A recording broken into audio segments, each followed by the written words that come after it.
சாந்திஹி. உலகம் யாவையும் தாமுளவாக்கலும் நிலை பெறுத்தலும் நீக்கலும் நீங்களா அலகிழா விளையாட்டுடையாரவர் தலைவர் அன்னவர்க்கே சரணாங்களே. உங்கள் இதயத்தில் உறைந்திருக்கின்ற எல்லாம் வல்ல இறைவனின் திருப்பாதங்களுக்கு என்னுடைய வணக்கங்கள். இந்த சபையில நாம எடுத்த உடனே ராமாயணத்தில் அன்புடைமை, கம்பனில் அன்புடைமை அப்படிங்கிற தலைப்புக்கு போறதுக்கு முன்னால நாம் இப்ப கொஞ்ச நேரத்துக்கு முன்னாடி வியாசர் அஷ்டோத்திரம் ஜாயின் பண்ணினோம். அதுக்கு காரணம் வியாச பூர்ணிமா நெக்ஸ்ட் வீக் வர்றது. அதனால அந்த வியாசருக்கு நம்மாலான ஒரு சின்ன அன்பை வெளிப்படுத்துறதுக்காக பண்ணினோம். யார் வியாசர், எதுக்காக அந்த வியாச பூர்ணிமாவை நம்ம கொண்டாட வேணும் அப்படின்னு ஒரு கேள்வி கேட்டுட்டு அதுக்குண்டான பதில் பார்க்கலாம். ஃபர்ஸ்ட் ஆஃப் ஆல் நாம் இங்க ஒண்ணு கூடியிருக்கோம் அப்படின்னாலே இதுக்கு மூல காரணம் வியாச பகவான் தான். அவர் என்னைக்கோ பல ஆயிரக்கணக்கான வருஷங்களுக்கு முன்னால வாழ்ந்துட்டு போனாலும் அவர் செய்த காரியத்தினால்தான் இன்னைக்கு நாம் இங்க ஒன்னா உட்கார்ந்து இருக்கிறோம். எப்படின்னு பார்க்கலாம். வியாசருக்கு பல பெயர்கள் உண்டு. 108 நாமங்கள் சொன்னோம். அதுல பராசரர்னு ஒரு பேர் உண்டு. அவருடைய பிறப்பல்ல நம்ம எல்லாருக்கும் தெரியும். ரொம்ப டீப்பா போக வேண்டாம். இங்க அவர் செய்த மகத்தான காரியம் 4 வேதங்களை தொகுத்தது. 4 வேதங்களை அவர் உருவாக்கல. ஓகே, 4 வேதங்களை தொகுத்தார். வேதம் என்பது அப்பௌருஷேயம். புருஷேயம்னாக்கா மனிதனால் உருவாக்கப்பட்டது. உலகத்துல மற்ற மதங்கள்லாம் இருக்கிறது, அது மனிதனால் உருவாக்கப்பட்டது. பட் சனாதன தர்மம் அப்பௌருஷேயம், மனிதனால் உருவாக்கப்பட்டது அல்ல. ஒரு சின்ன ரிக்வெஸ்ட், உங்க செல்போனை கொஞ்சம் மியூட்ல போட்டுக்கலாம். பேச விருப்பம் இருக்கிறவங்க கொஞ்சம் சைகையில பேசிண்டா கொஞ்சம் நல்லா இருக்கும். இன்னும் யாரோ ஒருத்தர் பேசுறதுனால என்னன்னா ஒரு 50 பேருக்கு டிஸ்டர்ப் ஆகும். சின்ன ரிக்வெஸ்ட். எனக்கு கால் வராதுன்னு நினைக்காதீங்க, நினைக்கிறவங்களுக்கு தான் கால் வரும். சரி, வியாசர் 4 வேதங்களை தொகுத்தார். நம்ம எல்லாருக்குமே தெரியுமே, அகண்ட பாரதத்தில் அங்கங்கு வாழ்ந்த ரிஷிகள் ஆழ்ந்த சமாதியில் இருக்கும் பொழுது மந்திரங்களை கேட்டார்கள். அதற்கு மந்திர திரஷ்டான்னு பேரு அந்த ரிஷிமார்களுக்கு. அங்கங்க இருந்தா அது நாளைக்கு பிரயோஜனம் ஆகாதுன்னு சொல்லிட்டு வியாசர் அகண்ட பாரதம் முழுக்க யாத்திரை சென்று எல்லார்கிட்ட இருக்கிற மந்திரங்களையும் வாங்கி வந்து உட்கார்ந்து 4 வேதங்களாக தொகுத்தார். 4 வேதங்களின் பெயர்கள் கேட்டா சொல்ல முடியுமா? என்ன? ஒரு ஸ்கூல்ல ஒரு டீச்சர் நல்ல டீச்சர்னு பேரு வாங்கினாங்களாம். ஏன்னு பார்த்தா ஸ்டூடெண்ட்டுக்கு என்ன பதில் தெரியுமோ அப்படிப்பட்ட கேள்வியா கேட்டாங்களாம். மனசிலாயோ? அது மாதிரி நான் உங்களுக்கு தெரிஞ்ச பதிலா பார்த்து கேள்வி கேட்கிறேன். அப்ப நான் நல்ல டீச்சர்னு பேரு வாங்கிட்டு போயிடலாம். அதுக்காக தான். ஓகே, 4 வேதங்கள் ரிக் யஜுர் சாம அதர்வன. ஒவ்வொரு வேதத்தையுமே ஒவ்வொரு சீடருக்கு, ரிக் வேதத்தை பைலருக்கும், யஜுரு வேதத்தை ஜைமினிக்கும், சாம வேதத்தை வைஷம்பாயனருக்கும், அதர்வன வேதத்தை சுமந்து என்கின்ற 4 சீடர்களுக்கு சொல்லிக் கொடுத்து, இன்னும் ஒரு சிலருக்கு ஒரு வேதம் பைகாட் பண்ணாலே போதும். இன்னைக்கு நமக்கு எவ்வளவு பைகாட் தெரியும்? ஒரு வேதம், வேதத்தின் பெயர்களை மட்டும்தான் நாங்க பைகாட் பண்ணுவோம். நம்ம பாரத தேசத்துல 4 வேதங்களையும் மனப்பாடம் பண்ணினவங்களுக்கு சதுர்வேதின்னு பேர். 3 வேதங்களை மனப்பாடம் பண்ணினவங்களுக்கு திரிவேதி, 2 வேதங்களுக்கு துவிவேதி, 4 வேதங்களையும் பைகாட் பண்ணவங்க எல்லாம் உண்டு. அந்த கெப்பாசிட்டி இன்னைக்கும் நம்ம பிரெயினுக்கு உண்டு. ஓகே, 10 போன் நம்பர் சொல்லுங்கன்னா இருங்க, நம்ம லெவல் அந்த அளவுக்கு ஆயிடுத்து. மெமரைஸ் பண்ணாமலே போயிடுறோம். பகவான் அத்தனை டிபி கொடுத்திருக்கிறார். டிபின்னா வேற டிபி இல்ல. ஓகே, இது கேபி ஜிபி அந்த டிபி. நாம் அதை பயன்படுத்தவே மாட்டேங்கிறோம். பஞ்ச சூக்தங்கள் எத்தனை பேருக்கு மனப்பாடமா தெரியும்? ருத்ரம் எத்தனை பேருக்கு மனப்பாடமா தெரியும்? 4000 திவ்ய பிரபந்தம் எத்தனை பேருக்கு மனப்பாடம் தெரியும்னா இருக்குன்னு தெரியும். ஆனா பல பேருக்கு அது கூட தெரியாது. பாரத தேசம், ஓகே, நாம நம்முடைய பெருமைகளை அடுத்தடுத்த தலைமுறைக்கு சொல்லிக் கொடுக்கும் பொழுதுதான் பாரத தேசத்தின் மீது பக்தி வரும், தேச பக்தி மக்களுக்கு வரும். இந்த 4000 திவ்ய பிரபந்தம், நம்முடைய பெரிய புராணம், பகவத்கீதை, உபனிஷத் இவைகள்லாம் சொல்லிக் கொடுக்கும் பொழுது தெய்வ பக்தியும் வரும். ஆக நம்ம ஆண்டாள் மாதிரியானவங்க எல்லாமே வெறும் தமிழை மட்டும் வளர்க்கல, தமிழோட சேர்த்து பக்தியையும் வளர்த்துட்டு போயிருக்கிறாங்க. அப்போ பாரதியார் சொல்ற மாதிரி தெய்வ பக்தியும் தேச பக்தியும் எனது 2 கண்கள்னு சொன்னார் பாரதியார். அவருக்கு தெய்வ பக்தி உண்டா? பாரதியாருக்கு தேசபக்தி உண்டா?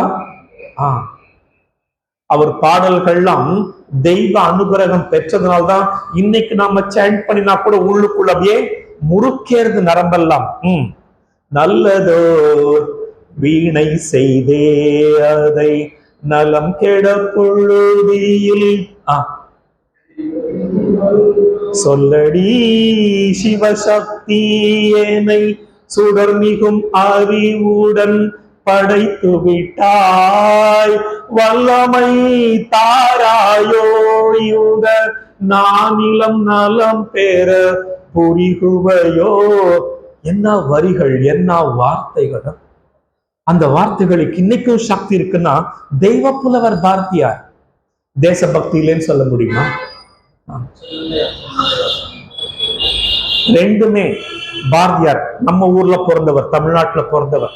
தேசபக்தியும் தெய்வ பக்தியும் கொண்டவர் பாரதியார். ஆக அடுத்த தலைமுறைக்கும் தேசபக்தியும் தெய்வ பக்தியும் போய் சேரணும்னாக்கா நம்முடைய நூல்கள் அவங்களுக்கு கொண்டு போய் சேர்க்கணும். இப்போ கம்பன் கழகம், இந்த கம்பன் தரும் காட்சி நடத்துறாங்க. வேஸ்ட் ஆகவா? நேரத்துக்கும் காசுக்கும் எனர்ஜிக்கும் பிடிச்ச கேடான்னு கேட்டா இல்ல. தமிழ்நாடு அரசு சொல்லுது தமிழ் வாழ்க, தமிழ் வாழ்க. எங்க தமிழ் வாழும்? இந்த மாதிரி இடத்துலதான் தமிழ் வாழும். கம்பராமாயணத்தை மறந்தாச்சு. திருப்பாவை மார்கழி மாசம் வந்தா மட்டும்தான் நமக்கு ஞாபகம் வருது. திருப்பள்ளி எழுச்சியும் சரி, மார்கழி மாசம் வந்தா மட்டும்தான் இல்ல. நம்முடைய தமிழ், ஓகே. அப்போ இந்த தமிழ் மொழி பற்றை மட்டுமில்ல, தேசப்பற்றையும் தெய்வ பற்றையும் தருகிறது. இதுதான் நம்முடைய முதுகெலும்பு, பாரத தேசத்தின் முதுகெலும்பு. தமிழ், தேசம், தெய்வம். Come to the point. இங்க வியாசர் 4 வேதங்களை 4 சீடர்களுக்கு சொல்லி கொடுத்தார். ரைட்? வியாசர் தானே? அத்தோட நிறுத்தினாரான்னு கேட்டா இல்ல. அடுத்து அதெல்லாம் பண்டிதர்களுக்காக 4 வேதங்கள். ஒவ்வொரு வேதமும் 4ஆ பிரிக்கப்படுறது நம்ம எல்லாருக்குமே தெரியும். மந்திர பகுதி, பிராமண பகுதி, ஆரண்ய பகுதி, உபனிஷத்துன்னு சொல்லிட்டு பண்டிதர்களுக்கு பிராமண பகுதி மற்றும் மந்திர பகுதி எல்லாம் பயன்பட்டது. அறிவாளிகளுக்கு, புத்தி கூர்மை உள்ளவர்களுக்கு வியாசர் என்ன கொடுத்துட்டு போனார்னாக்கா பிரம்மசூத்திரம் அப்படிங்கிற டெக்ஸ்ட் வியாசர் கொடுத்தார். எனக்கு அந்த அளவுக்கு எல்லாம் புத்திசாலித்தனம் எல்லாம் கிடையாது, ஏதோ கொஞ்சம் புத்தி இருக்குது, யோசிக்கிற. எனக்கு என்ன கொடுத்தார்? உபனிஷத் கொடுத்துட்டு போயிருக்கிறார் புத்திசாலிகளுக்கு. நீங்க புத்திசாலியா இல்லையா, அறிவாளியா இல்லையான்னு செக் பண்றதுக்கு உபனிஷத் படிங்க. அப்ப தெரிஞ்சிடும் நம்ம அறிவாளியா இல்ல புத்தா அப்படின்னு சொல்லிட்டு. எனக்கு அதுவும் கிடையாது. பகவத்கீதை கொஞ்சம் போல சொல்லி உதாரணங்கள் மூலமா விளக்கம் கொடுக்கிறார். பகவத்கீதை மூலமா பாருங்க. பண்டிதர்கள், அதிமேதாவிகளுக்கு பிரம்மசூத்திரம், அறிவாளிகளுக்கு உபனிஷத், கொஞ்சம் அறிவு இருக்கிறவங்களுக்கு பகவத்கீதை. எனக்கு அறிவே சுத்தமா கிடையாது.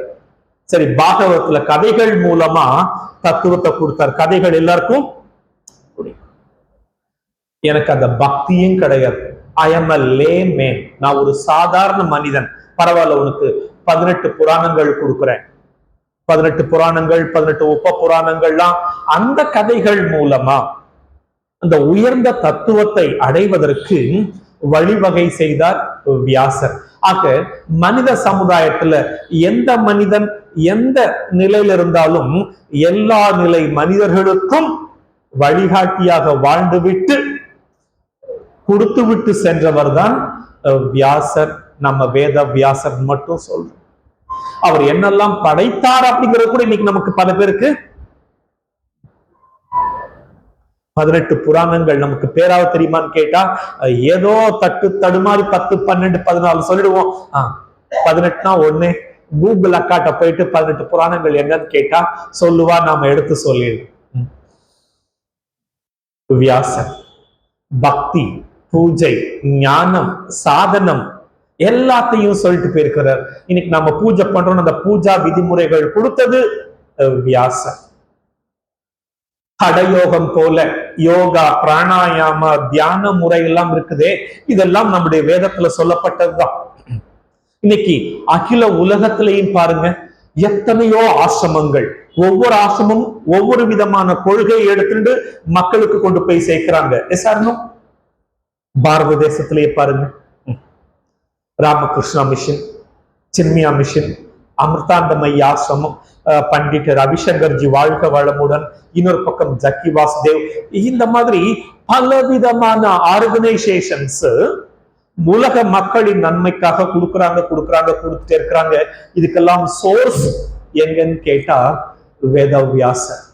அதனாலதான் இந்த வியாச பூர்ணிமான்னு வரும் பொழுது இந்த குரு பூர்ணிமான்னு சொல்லி எல்லா ஆசிரமங்களையும் கொண்டாடுறாங்க. பக்தி பூர்வமா கொண்டாடுறாங்க, ஞானபூர்வமா கொண்டாடுறாங்க, யோகா பூர்வமா கொண்டாடுறாங்க, பிராணாயாமம் மட்டும்தான் கொண்டாடுறாங்க. ஏன்? தேசத்தை காத்துட்டு இருக்காங்களே ராஷ்டிரிய ஸ்வயம் சேவக், அவர்களும் இந்த குரு பூர்ணிமாவை கொண்டாடுறாங்க. RSS, the second army of Bharat. புரிஞ்சா புரிஞ்சுக்கோங்க, புரியலன்னு விட்டுருங்க. Second army. ஆர்மி கூட செகண்டரி தான் வருவாங்க. ஏதாவது ஒரு கலாமிட்டினாக்கா முதல்ல வந்து நிக்கிறது அவங்கதான் நிப்பாங்க. தேசபக்தி, மக்கள் மீது கொண்ட அன்பு. அப்படிப்பட்ட பாரத தேசம் நம்ம தேசம். இதுக்கெல்லாம் மூல காரணம் வேதவியாசர், வேதவியாசர், வேதவியாசர். அவர் படைத்த ஒரு உபனிஷத்துல, வசுதெய்வ குடும்பக்கம், மகா நாராயண உபனிஷத்துல ஒரு மந்திரத்துல லாஸ்ட் குவார்டர் பகுதி வசுதெய்வ குடும்பக்கம்ங்கிற ஒரு அரைக்குவல் நம்ம ஹிந்து மதத்துல, சனாதன தர்மத்துல மட்டும்தான் உண்டு. வசுதெய்வ குடும்பக்கம்னா அர்த்தம் புரியுதா? we stand as one family. நாம் ஒரு குடும்பம். இன்னைக்கு பாரத தேசம் அந்த விஷயத்தை கையில் எடுத்துட்டு one earth, one family, one future. என்னது?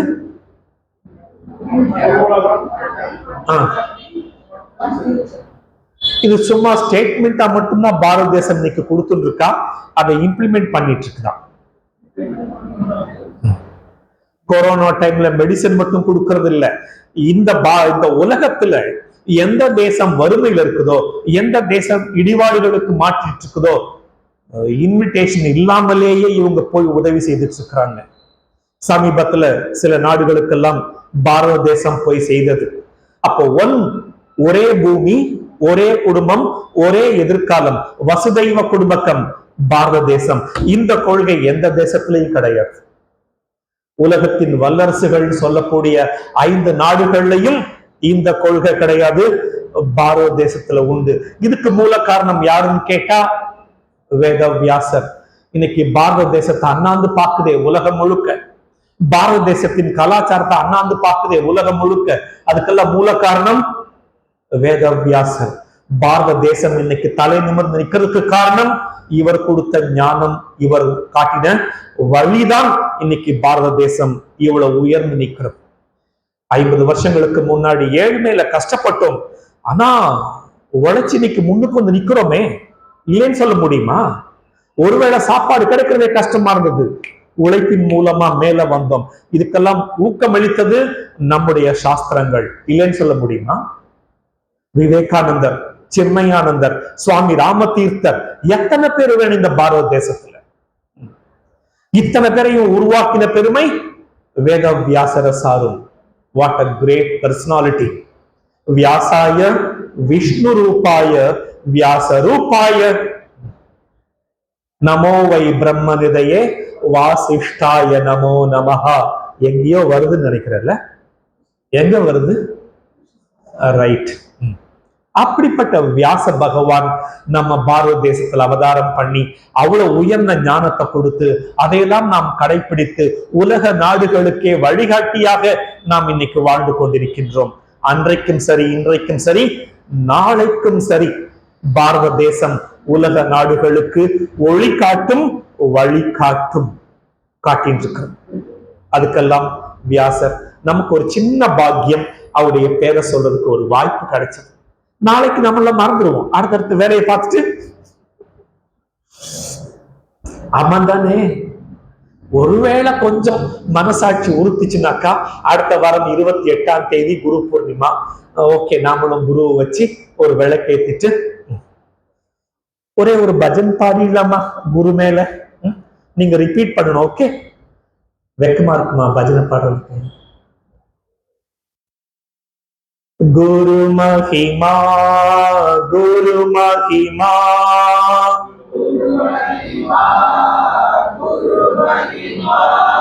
அபார மகிமா வியாச மகிமா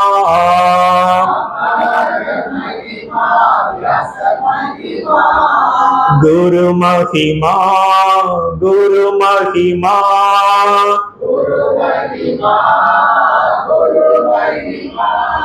அபார மகிமா வியாச மகிமா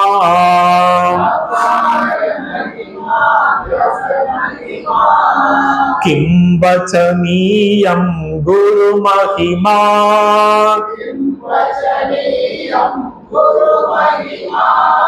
கிம வச்சனீயம் குரு மகிமா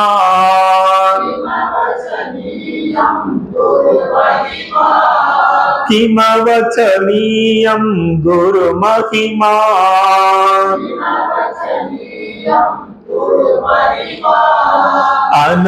அனோரணீயான் குரு மகிமா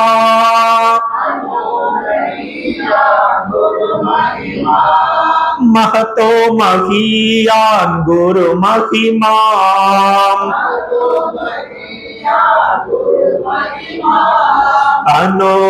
அனோரணீயான் குரு மகிமா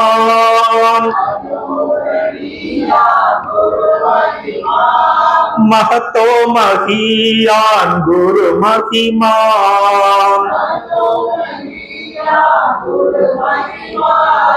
குரு மகிமா குரு மகிமா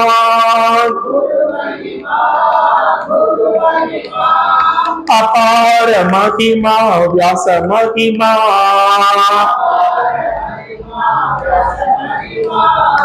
அபார மகிமா வியாச மகிமா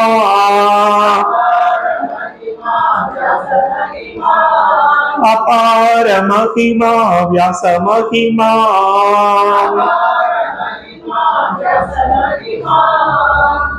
சத்குருநாத் மகாராஜ் கி ஜெய்.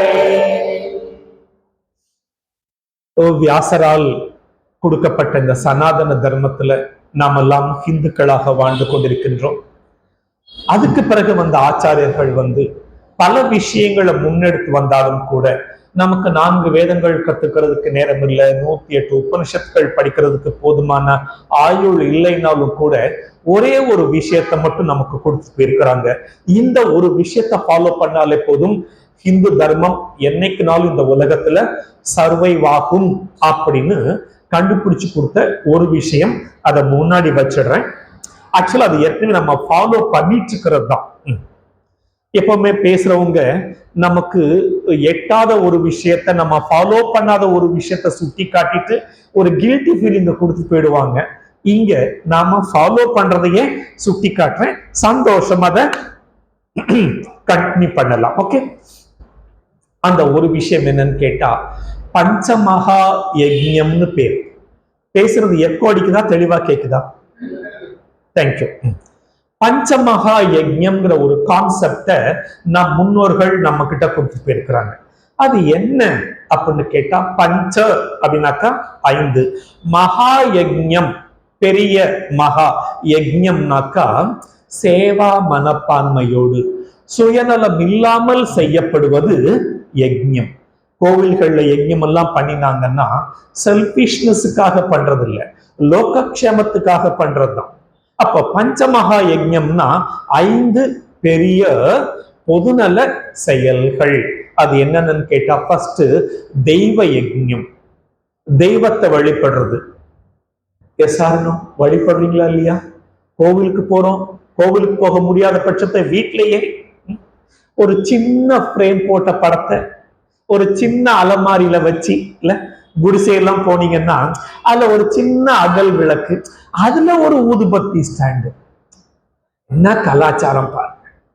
வசதி இருக்கிறவங்க தனியா ஒரு பூஜா ரூம்னே இல்ல, ஜெகஜோதியா. இது ஒரு பக்கம்.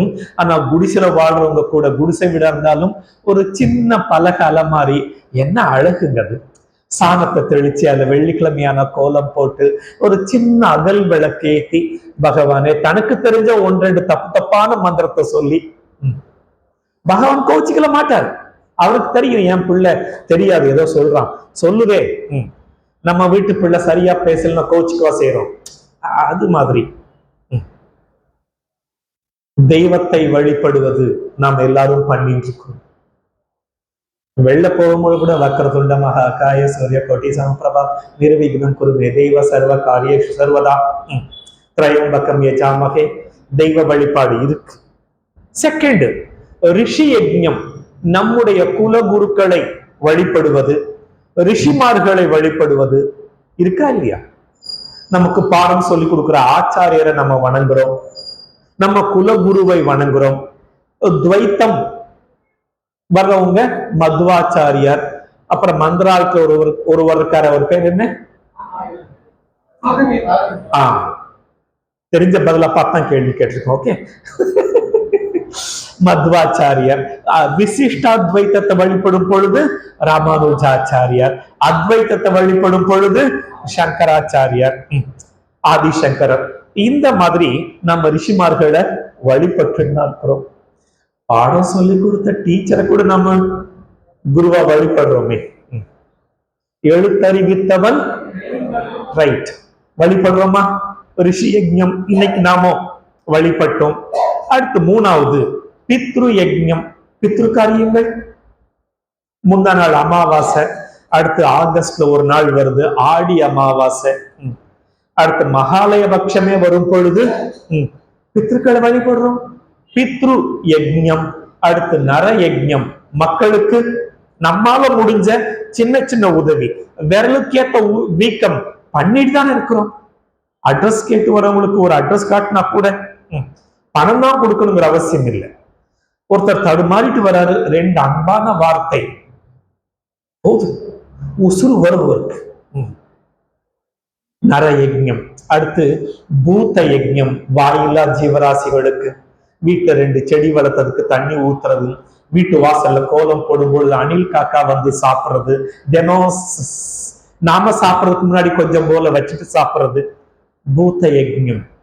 பஞ்சமகா யஜ்ஞம் அன்றாட வாழ்க்கையில் நடக்குதா இல்லையா உங்களுக்கு? இந்த பஞ்சமகா யஜ்ஞம் இருந்தா போதுங்க, இந்த மதம் என்னைக்கும் சர்வைவ் ஆகுங்க. இதெல்லாம் யாரும் சொல்லி கொடுத்து வர்றதில்லை. நம்ம தாத்தா பாட்டி நம்ம அம்மா அப்பா செய்யறத பார்த்து நம்ம ஃபாலோ பண்ணிட்டு வரோம். இந்த பஞ்சமகா யஜ்ஞத்துல நம்ம கிருஷ்ண சேவா சமிதி பார்த்தீங்கன்னா தெய்வ யஜ்ஞம், கம்பன் சொல்லக்கூடிய ராமனை வழிபடுதா, புகழ் பாடுதா கிருஷ்ண சேவா சமிதி. ரிஷி யஜ்ஞம் சொல்லும் பொழுது இந்த கம்பராமாயணத்தின எழுதின கம்பனை போற்றி புகழ்ந்துட்டு இருக்கிறோம். இதோ வியாசர், அப்புறமேலு சித்பவானந்தர், சின்மயானந்தர், விவேகானந்தர், ராமகிருஷ்ண பரமஹம்சர், இவங்க பிறந்த நாள்லாம் வரும் பொழுது நாங்க செலிப்ரேட் பண்றோம். கிருஷ்ண சேவா சமிதி ரிஷி யஜ்ஞம் பண்றாங்களா? பித்ரு யஜ்ஞம் அவங்கவுங்க தான் பண்ணிக்கணும். 4வது நர யஜ்ஞம். இந்த ப்ரோக்ராம் முடிஞ்ச உடனே அன்னதானம் கொடுக்கறாங்களா? அவ்வளவுதான் முடியும். அடுத்து பூத்த யஜ்ஞம்னு வரும் பொழுது ஒரு புது ப்ராஜெக்ட் கிருஷ்ண சேவா சமிதி லான்ச் பண்ணலான்னு ஒரு எண்ணம் இருக்குது. என்னன்னு கேட்டா மக்கள் தொகை பாரத தேசத்துல தமிழ்நாட்டுல ஜாஸ்தி ஆயிட்டு இருக்கா? சேலத்துல பழங்குடிகளா இருக்கிற நமக்கு தெரியும் இப்ப எந்த அளவுக்கு சேலம் எக்ஸ்பேண்ட் ஆயிட்டு இருக்குன்னு சொல்லிட்டு. காங்கிரீட் ஜங்கிள் ஜாஸ்தி ஆயிட்டு இருக்குது, ஜங்கிள் போய் காங்கிரீட் ஜங்கிள் ஜாஸ்தி ஆயிட்டு இருக்குது. அப்போ புவி வெப்பமடைதல் அப்படிங்கிறது இயல்பா? நம்ம எல்லாருக்கும் தெரியும் இந்த வருஷம் வெயிலின் தாக்கம் ஜாஸ்தியா இருக்கிறது. புலம்பின்ட்டே போறது புத்திசாலித்தனம் இல்ல, இதுதான் ப்ராப்ளம். இதுக்கு என்ன சொல்யூஷன்? மரம் நடுவது. அப்ப கிருஷ்ண சேவா சமிதி இந்த வருஷம் இன்னைக்கு மரம் நடு விழாவை கொஞ்சம் முன்னெடுத்து செல்லலாம்னு ஒரு திட்டம் வச்சிருக்கிறாங்க. ஸ்கூல்கள்ல போய் பேசி அங்க இருக்கிற மாணவர்களுக்கு கன்றுகளை கொடுத்து அவங்க வீட்டுல வச்சு வளர்க்கறதுன்னு சொல்லி, அப்போ சேலம்ல முடிஞ்ச வரைக்கும் நம்ம மரங்களை வளர்க்கும் பொழுது இந்த வெப்பத்தின் தாக்கம் குறையும், சமுதாய சேவையாக மாறும். ஒவ்வொருத்தருக்குள்ளேயும் மரம் வளர்க்கணுங்கிற எண்ணமும் ஏற்கனவே நாம எல்லாம் பண்ணிட்டு இருந்தாலும் கூட அடுத்த தலைமுறைக்கு நம்ம அது கொண்டு போய் சேர்க்கணும் இல்லையா?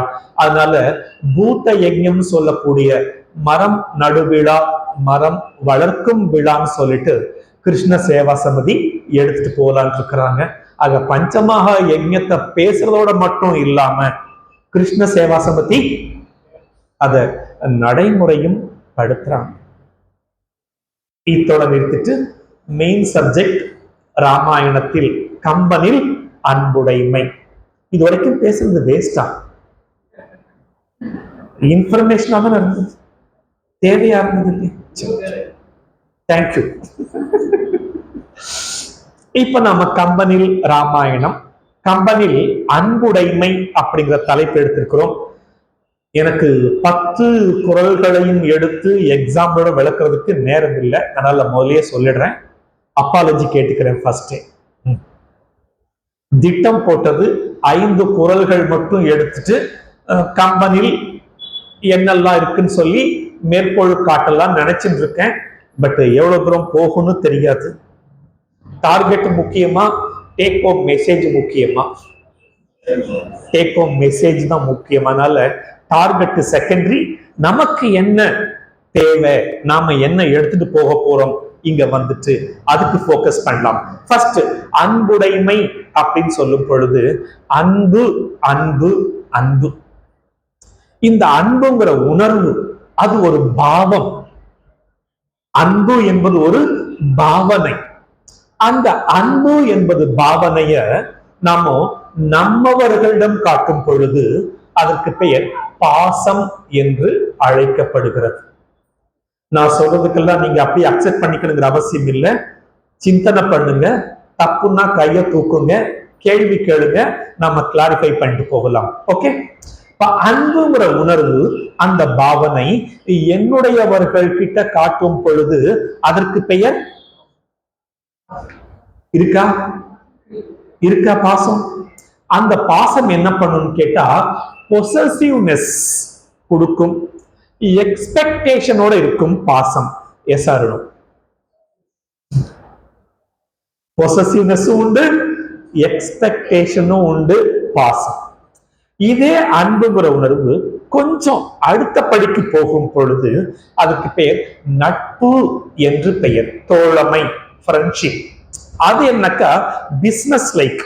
நான் இன்னைக்கு ட்ரீட் கொடுத்தா உனக்கு, நீ நாளைக்கு எனக்கு கொடுக்கணும், டேபிள்லாம் புக் பண்ணணும். ஓகே, நீ மட்டும் இன்னைக்கு ட்ரீட் என்ஜாய் பண்ணிட்டு நாளைக்கு கொடுக்க மாட்டேன்னாக்கா நட்பு கட்டு. அதனால நான் இன்னைக்கு கொடுத்தா நீ நாளைக்கு. இது தோழமை, நட்பு, காதல் கூட இங்கதான் வரும். இது கொஞ்சம் எவால்வ் ஆகுறது. அதே அன்பு எந்த ஒரு எக்ஸ்பெக்டேஷனும் கிடையாது, எந்த பொசசிவ்னஸும் கிடையாது. அந்த அன்புக்கு பெயர், அந்த அன்பு கொடுக்கும் கொடுக்கும் கொடுக்க மட்டும்தான் தெரியும். அதற்கு பெயர் தான் பக்தி. பக்தி பக்தி. அந்த பக்தியுடைய முதிர்ந்த நிலை பிரேமை. சத்து பிரேமஸ்வரூபா, இறைவன் பிரேமஸ்வரூபமானவன். இல்லை மறுக்க முடியுமா? கொடுக்குறான் கொடுக்குறான், கொடுத்துட்டு இருக்கிறான், திட்டினாலும் கொடுக்குறான். வெஞ்சாலும் கொடுக்குறான், நாம எதுவும் கொடுக்கலைனாலும் பிரேமஸ்வரூபகா. அன்பு எனும் உணர்வு என்னுடையவர்கள் கிட்ட காட்டும் பொழுதுக்கு பெயர் பாசம். நான் குறை சொல்லல, ஓகே. அந்த அன்புங்கிற உணர்வு வெளிப்படுற இடத்துக்கு என்ன பெயர்னா நான் சொல்றேன். நான் பாசம் மோசம்லாம் சொல்லல, ஓகே. பாசம் கொஞ்சம் எவால்வ் ஆகும் பொழுது நட்பு, அதுவே எதிர்பார்ப்பு இல்லாம கொடுக்கப்படும் பொழுது பக்தி. எங்க மீரா ஏதாவது எதிர்பார்த்தா கொடுத்தா? நம்ம ஆண்டாள் எதிர்பார்த்தா கொடுத்தா? ஏன் 12 ஆழ்வார்கள் எதிர்பார்த்தா கொடுத்தாங்க? 63 நாயன்மார்கள் எதிர்பார்த்தா கொடுத்தாங்க? இன்னும் எவ்வளவு பக்தர்கள் இருக்கிறாங்க எதிர்பார்ப்பு இல்லாம கொடுத்துட்டே போறதுக்கு. அது பக்தி. இந்த அன்புடைமை அப்படிங்கிறது நம்ம பக்திங்கிற கண்ணோட்டத்துல இங்க நம்ம பார்க்க போறோம் ராமாயணத்துல.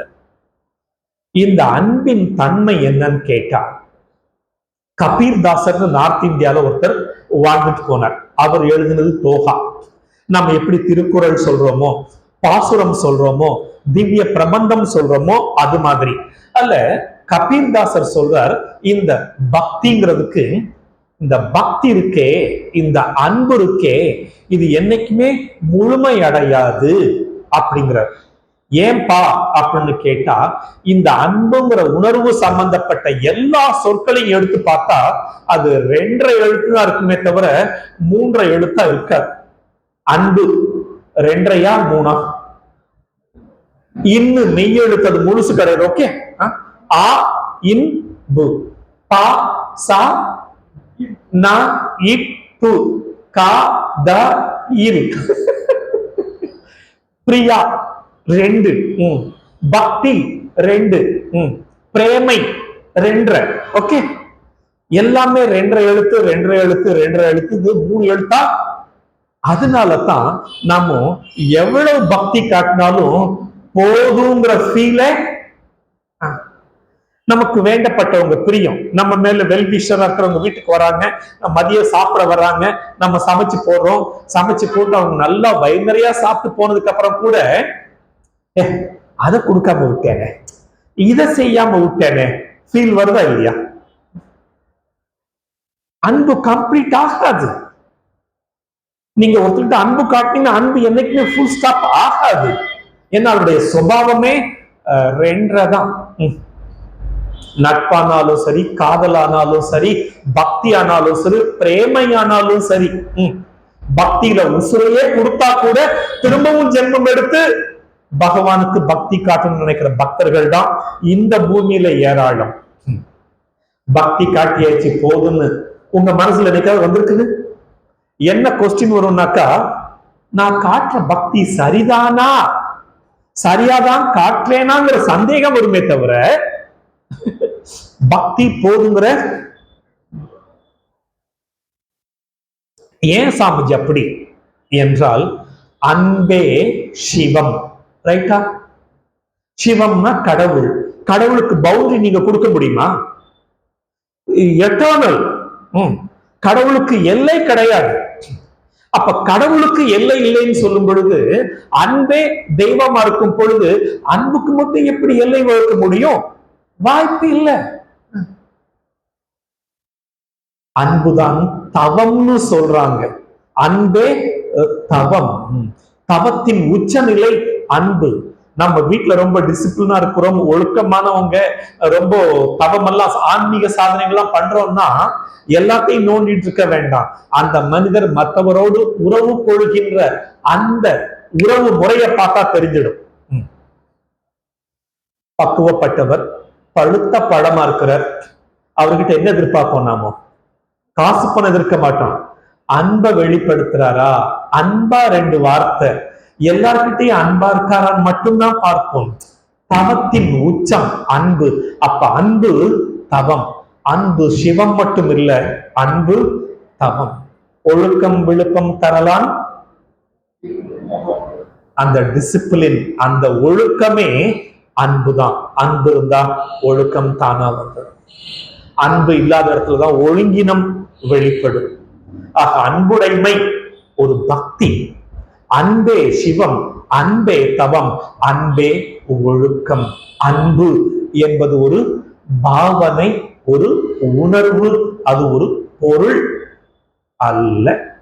எங்க உங்களுக்குள்ள அன்பு இருக்கா இல்லையா? உசுறு இருக்கிற வரைக்கும் அன்பு இருக்கும். ஓகே, எப்ப உசுறு போகுது அப்போ உசுரோட சேர்ந்து அன்பும் போயிடும். உயிர் இருக்கிற வரைக்கும் அன்பு. ஏங்க 6 அறிவு படிச்ச நமக்கே இருக்குன்னா, நீங்க கொஞ்சம் இப்பெல்லாம் ட்ரோல் வருது பாருங்க யூடியூப்ல.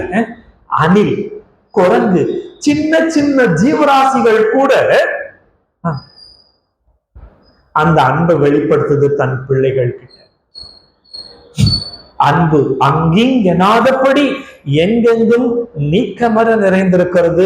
அந்த அன்பு எல்லா இடத்துலயும் அன்பு இருக்கும் பொழுது கம்பெனியில் மட்டும் அன்பு இல்லாம போயிடுமா என்ன? கம்பெனிலும் அன்பு இருக்கிறது. இப்போ கம்பன்ல இருந்து ஒரு சில நிகழ்ச்சி மட்டும் நம்ம எடுத்து பார்க்கலாம். முதல் குறள் என்ன? அன்புடைமையில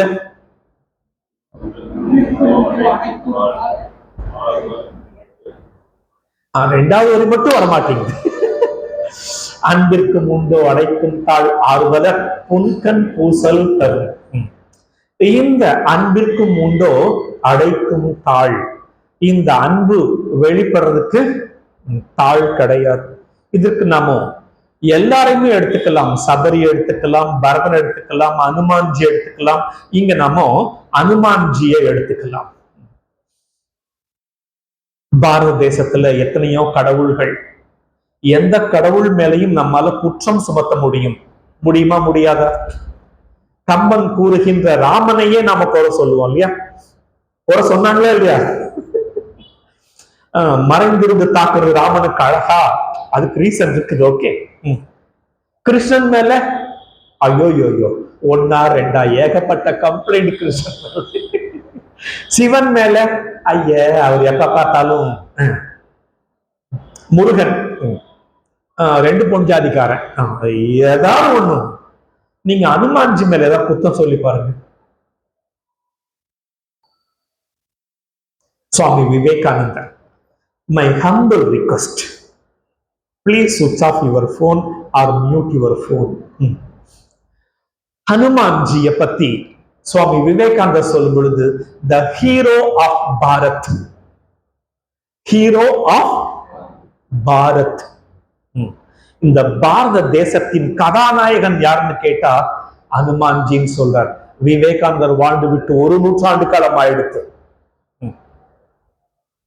ஏன் ஹனுமான்ஜினா ஸ்ட்ரென்த், ஹெல்த், சொல்லின் செல்வர்,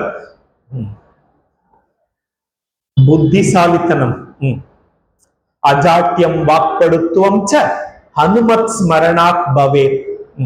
அது முதல் வரி என்ன சொல்லுங்க பார்க்கலாம். சத்தமா சரியா கேட்கல. அஜாட்டியம் வாக்படுத்துவம் ச ஹனுமத் ஸ்மரணாத். முதல் வரி புத்திர் பலம் யசோ தைரியம் நிர்பயத்துவம் அரோகதா அஜாட்டியம் வாக்படுத்துவம் ச ஹனுமத் ஸ்மரணாத் பவே. புத்தி பலம், மனோபலம், தேக பலம், ஆரோக்கியத்தின் அடையாளம் ஹனுமான்ஜி. நாமெல்லாம் சின்ன பிள்ளையா இருக்கும்போது கிராமத்துல கரலாக்கட்டை சுத்துறதுக்கெல்லாம் போனோம்னு வச்சுக்கோங்களேன், அங்க எந்த தெய்வம் இருக்குங்க? ஹனுமான்ஜி தான். கரலாக்கட்டையானாலும் சரி, பார் அடிக்கிறதானாலும் சரி, அங்க இருக்கிறது ஹனுமான் தான். இன்னைக்கு லேட்டஸ்ட் ஜிம்முக்கு போனா கூட அங்க இருக்கிறதும். உங்களுக்கு பிசிக்கல் ஹெல்த் வேணுமா வேணாமா? மென்டல் ஹெல்த், மென்டல் ஆகாம இருந்தா சரிதான். ஹெல்த் வேணும். இன்டலெக்சுவல் ஹெல்த் வேணும். பிசிக்கல், மென்டல், இன்டலெக்சுவல் ஹெல்த்துக்கு example Hanumanji. So hero of Bharat Hanumanji. விவேகானந்தர், ஓகே, வீரத்துறவி விவேகானந்தர் சொல்றார் ஹனுமான்ஜின்னு சொல்லிட்டு. ஹனுமான் அப்படி என்ன பண்ணிட்டார் அவரை போய் ஹீரோவா மாத்துறதுக்கு? அட நம்ம ஹாலிவுட், ஹாலிவுட், டோலிவுட்ல ஒன்னத்துக்குமே ஆகாத ஆளுங்களை எல்லாமே ஃபில் தி பிளாங்க் உங்ககிட்ட கொடுத்துறேன். அது என்ன ஹாலிவுட், டோலிவுட்? எனக்கே தெரியுது, உங்களுக்கு தெரியாதா? Leave it. ஹனுமான்ஜி ஹீரோ, அவர் என்ன பண்ணினார் அப்படின்னு பார்க்கும் பொழுது, அன்பிற்கும் உண்டோ அடைக்கும் தாழ் ஆர்வலர் புன்கண் பூசல் தரும். அடுத்த இரண்டாவது குறள் என்ன? அன்பிலார் எல்லாம் தமக்குரிய அன்புடையார் என்பும் உரிய பிறருக்கு. அனுமான்ஜி தனக்காக வாழ்ந்தாரா, மத்தவங்களுக்காக வாழ்ந்தாரா? மற்றவங்களுக்காகத்தான். என்பும் உரியர் பிறருக்கு. சுக்ரீவனுக்கு இருந்தார். சுக்ரீவன் இருந்த மலை பகுதிக்கு பேர் என்ன? முழுசா சொல்லணும், பாதி சொல்லி முழுக கூடாது. ரிஷ்யமுக் பர்வத். ஓகே, அங்க 2 பேர் நடந்து வந்துட்டு இருக்கிறாங்க. சுக்ரீவனுக்கு பார்க்க உடனே பயம். அவங்க யாரும் பாரு. ஏன் யாரு மேல பயம் அவனுக்கு? சுக்ரீவனுக்கு. ஏன் வாலி மேல பயம்? துரத்துறான். ஏன் எல்லா இடத்துக்கும் போனாலும் வந்துடுறாரு, ரிஷ்யமுக் பர்வத்துக்கு மட்டும் ஏன் வாலி வரமாட்டேங்கிறார்? சாபம். ஓகே, அது சாபம். நம்ம பிராக்டிக்கல் லைஃப்ல என்னன்னு பார்க்கலாம். சும்மா கதையா விட்டுட்டு போனா, we are 21st century people. Okay, எங்களுக்கு என்ன ரீசன் வேணும்? என்ன ரீசன் பார்த்தா, வாலியோட வரம் என்னன்னு கேட்டா, தனக்கு முன்னாடி யார் சண்டை போட்டாலும் அவங்களுடைய பாதி பலம் வந்துடும். அப்ப சுக்ரீவன் ஒண்ணு, வாலி ஒண்ணு. வாலிக்கு முன்னாடி சுக்ரீவன் வந்தா சுக்ரீவனுடைய பாதி பலம் போயிடும். இவன் ஒன்றை ஆயிடுறான். இவன் யார் ஜெயிப்பா? அதனாலேயே வாலி கூட யாரும், ராவணன் கூட போறது இல்லை. ஓகே, இது ரிஷ்யமுக்கு ஏன் வர்றதில்லை அப்படின்னு கேட்கும் பொழுது, வாலிய நம்ம வேதாந்தம் வேர்ல்ட்லி ஆப்ஜெக்ட்ஸ், உலக விஷயங்களாக வாலியை சித்தரிக்கிறது. இப்போ இந்த உலக விஷயங்கள், நீங்க ஜிஆர்டி, ஜாஸ் ஆலுகாஸ் எல்லாம் போக வேண்டாம், சரவணா ஸ்டோர் போக வேண்டாம், எடுத்துட்டு இப்படி உருட்டினாலே போதும். ரைட்டா? என்ன வருது? நான் பாட்டுக்கு செவனேன்னு தானையா இருந்தேன். இவன் காட்டுற இந்த விண்டோ ஷாப்பிங்ல நான் கொஞ்சம் மயங்கி போய் உடனே ஆர்டர் போட ஆரம்பிக்கிறேன். எனக்கு அந்த ஐடியாவே இல்லை. ட்ரோல் பண்ணும் பொழுது ஆப்ஜெக்ட் நம்ம மனசுல பாதியை ஜெயிச்சிடுது. ஆப்ஜெக்ட் ஜெயிக்குதா, நாம ஜெயிக்கிறோமா? அந்த ரிஷிகள் முன்னாடி வியாசர், சங்கரர், ராமானுஜர், மத்வாச்சாரியர், ராகவேந்திரர், விவேகானந்தர், ரமணர், ராமகிருஷ்ணர், சின்மயானந்தர், சுவாமி ராமதீர்த்தர், இவர்களுக்கு முன்னாடி போய் இந்த ஆப்ஜெக்ட் நின்னா என்ன வேலைக்காகாது. அப்ப வாலி ஏன் ரிஷ்யமுக் பருவதுக்கு வரதில்லைன்னு கேட்டா, அது ரிஷ்யமுக். ஓகே, ரிஷிமுக். ரிஷி முக். ரிஷிகளுக்கு முன்னாடி இந்த உலக விஷயங்கள். But ordinary people, Vali. பயம் சுக்ரீவனுக்கு. அனுமான்ஜி அனுப்பி வைக்கிறார். அனுமான்ஜி 2 பேர் நடந்து வரதை பாக்குறாங்க. பூணூல் போட்டு இருக்கிறது, அந்த முகபாவனை, அந்த தேகத்தில் இருக்கக்கூடிய தேஜஸ், இதையெல்லாம் பார்க்கும் பொழுது நிச்சயமா வாலி அனுப்புற ஆள் இல்லைன்னு தெரிஞ்சு இவர் மாசு வேஷத்துல போயிட்டு பேச்சு கொடுக்கிறார். இவர் பேசும் பொழுதே ராமர் புரிஞ்சுக்கிறார் இவர் யாருன்னு சொல்லிட்டு. பாம்பரியும் பாண்டின் கால் கற்றாரை கற்றாவே காமுறுவர். என்ன வார்த்தை பாருங்கல்ல. கற்றாரை கரெக்டா சொல்லிட்டேன்னா அப்பப்ப செக் பண்ணிக்கிறேன். கற்றாரை கற்றோரே காமுறுவர். படிச்சவங்களுக்கு படிச்சவங்க பிடிக்கும். அப்ப ஹனுமான்ஜி பேசுறத பார்த்து ராமருக்கு அவ்வளவு சந்தோஷம். அங்க எங்கேயோ ஒரு சம்பந்தம் ஏற்பட்டு போச்சு. ஹனுமான்ஜி ராமரை முதல்ல பார்த்த உடனே ஒத்த உணர்வு ஏற்பட்டு விட்டது. ஆனாலும் பேச்சுவாக்குல பேசி புரிஞ்சுக்கிட்டு மலைக்கு மேல போகணும். ஹனுமான்ஜி ராமரையும் லக்ஷ்மணனையும் அங்க போய் சுக்ரீவன் கிட்ட அறிமுகப்படுத்துறார். இங்க ராமனுக்கும் லக்ஷ்மணனுக்கும் அனுமான் எதிரி இல்லை, சுக்ரீவனுக்கும் எதிரி இல்லை. அன்பிலார் எல்லாம் தமக்குரிய அன்புடையார். அனுமான்ஜி அன்பின் சொரூபம். அத்தோட மட்டுமா சீத்தையை தேடி தூக்கிட்டு போயிட்டாங்க. மலை தாண்டணும். மைனாக மலை, சாயா அரக்கி, இவர்கள் எல்லாம் அன்பாலேயே ஜெயிச்சாரே தவிர அதிகாரத்திலேயோ சண்டையிலேயோ ஜெயிக்கல ஹனுமான்ஜி. லங்கினி, அப்புறம் அங்க உள்ள போய் சந்திக்கும் பொழுது விபீஷணனை சந்திக்கிறார். ஒரு அருமையான காட்சி அது. கம்பன் அழகாக வர்ணிக்கிறார். விபீஷ்ணரும் ஹனுமான்ஜியும் சந்திக்கிற அந்த காட்சி இரவு நேரம். அதை நம்ம கடைசியில பார்க்கலாம். போறார், ராவணனை பார்க்கிறார், சீத்தையை பார்க்கிறாங்க, ராவணன் அரண்மனையை பார்க்கிறார். எல்லாத்தையும் ஒரு அனலைஸ் பண்ணிட்டு திரும்ப வந்துட்டு கண்டேன். இந்த ராமர் அங்க தவிச்சிட்டு இருக்கிறார். மற்ற திசைகள்ல போனவங்க எல்லாம் வந்தாச்சு, நோ நோ நோன்னு சொல்லிட்டு தென் திசையில இருந்து வர வேண்டிய ஒரே ஒருத்தர் மட்டும்தான் பாக்கி, ஹனுமான்ஜி. அவர் வந்த உடனே தவிச்சிட்டு இருப்பாருன்னு தெரிஞ்ச உடனே நான் போனேன்னா ஒரு சிலர் எல்லாம் ஏதாவது ஒரு வேலையை அனுப்பிட்டு திரும்ப வந்து ரிசல்ட் சொல்றதுக்குள்ள நம்ம காதுல ரத்தமே வந்துடும். விஷயத்த சொல்லுடா முதல்ல. உங்களுக்கு அப்படியே கிளைமாக்ஸ் கொண்டு போறாராமா. போது ஏற்கனவே பிபி ஏறி போயிருக்கு. கண்டேன், அப்புறம்தான் சீதையை சொல்லின் செல்வர். அங்க சீதைக்கு கூட எளிமையா ஹனுமான்ஜி பிஹேவ் பண்ணல. அன்பு அன்பு அன்பு, அன்பே சொரூபமாய் இருக்கிறவங்க வரக்கூடிய வைப்ரேஷன் கூட அன்பாதான் இருக்கும்.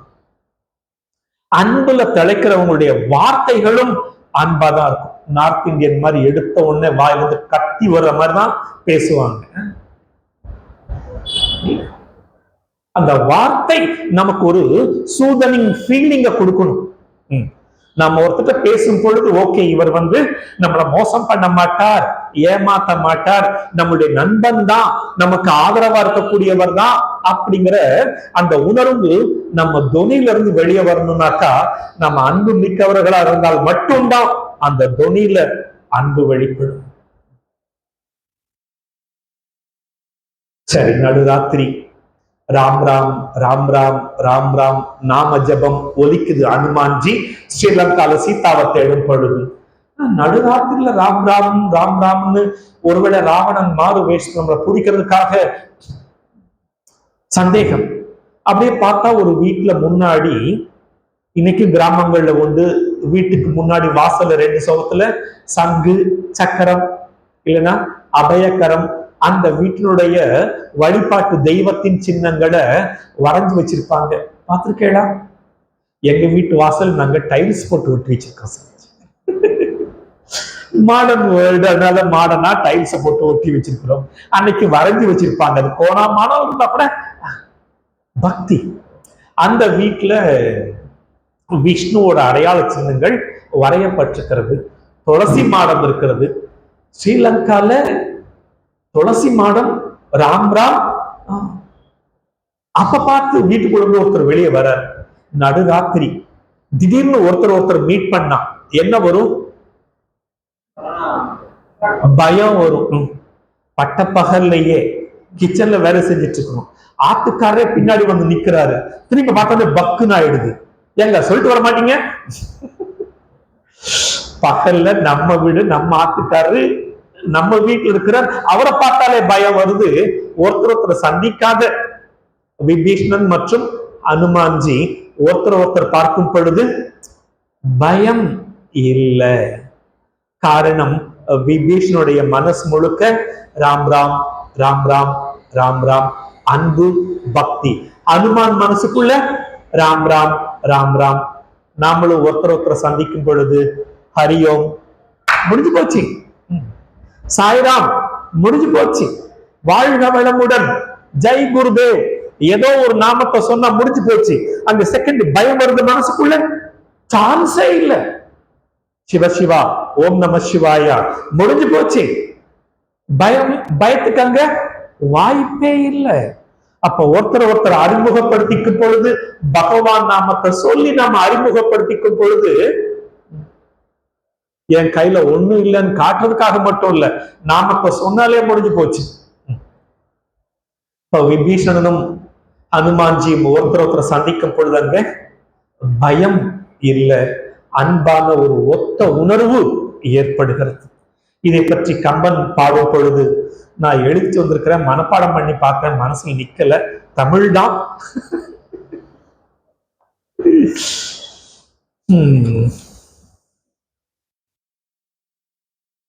தொல்லங்காலம் பழகினும் தூயர் அல்லார் புல்லார் உள்ளம், தூயர் பொருந்துவர் எதிர்ந்த ஞான்றி, ஒல்லை வந்து உணர்வும் ஒன்று, இருவரும் ஒரு நாள் உற்ற எல்லியும் பகலும் போல தழுவினர் எழுவின் தோளார்.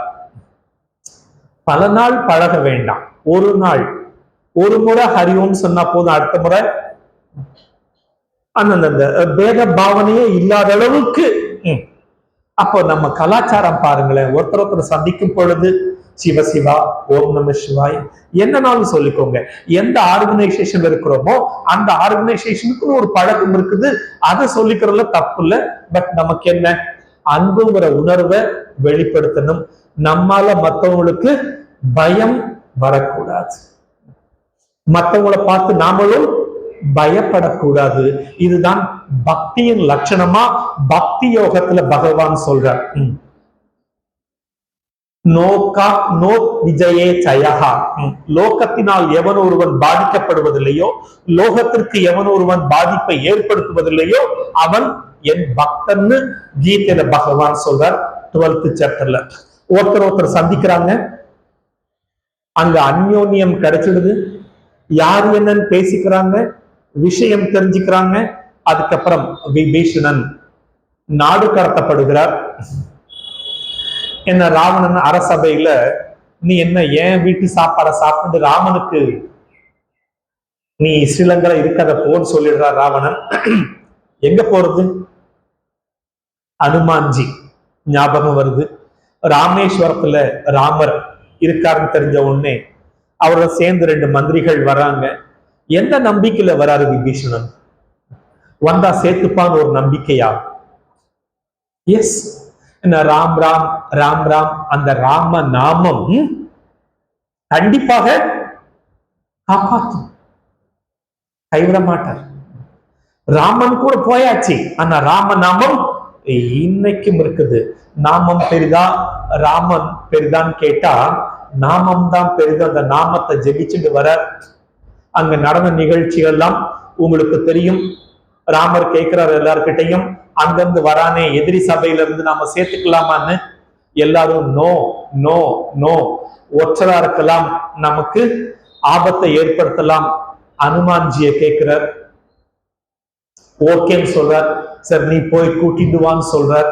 அனுமான்ஜி போறார். அனுமான்ஜி ஏன் ராமர் அனுப்பினார்னாக்கா, வேற யாராவது அனுப்பி வர சொல்லும் பொழுது அங்க இருக்கிற என்ன படைகள் இருக்கிறது, என்ன படை, என்ன படை, வானரப்படை. ஒண்ணு தூக்கி போட்டா டே அவன் ராவணன் தம்பிடான்னு எவனோ ஒரு வானரன் குரல் கொடுத்தா போதும், ஒருத்தன் கல்லடிச்சா. ஆனா அனுமான்ஜி போனாக்கா, ஏய் நம்ம தலைவர் கூட்டிட்டு போறார் சும்மாரு. ராமன் புரிஞ்சு அனுப்புறார், அனுமான்ஜி நீ போய் கூட்டிட்டு வாங்க. வரும் பொழுது பாக்குறாங்க 2 பேர் ஒரே மாதிரி இருக்கிறாங்க. 2 பேரும் ஒரே மாதிரி இருக்கிறத விபீஷணன் ஹனுமான்ஜி கண்ணை பார்க்கிறார். அந்த கண்கள்ல யார் ராம்? சில நேரங்கள்ல நமக்கு பிரியமானவங்க அவங்க கண்ணை பார்த்தாலே அவங்க என்ன தவிக்கிறாங்கன்னு நமக்கு தெரியுமா தெரியாதா? அப்போ விபீஷணன் யாருக்காக தவிக்கிறான்னு பார்த்த உடனே அனுமான்ஜியும் கண்ணால காட்டுறார் அப்படின்னு சொல்லிட்டு. அந்யோன்யமான கணவன் மனைவிகள் அதிகமா பேச வேண்டிய அவசியம் இல்லை. கண் ஜாடையே அது மாதிரி விபீஷணனுக்கும் ஹனுமானுக்கும் அப்படிப்பட்ட ஒரு அன்பு, அந்யோன்யம். கண்ணை காற்றார், நேர போய் சாஸ்தா நமஸ்காரம் பண்றார். எழுந்துரு லங்கேசா அப்படின்னு நம்ம ராமர் சொல்ல எழுதுக்கிறார்.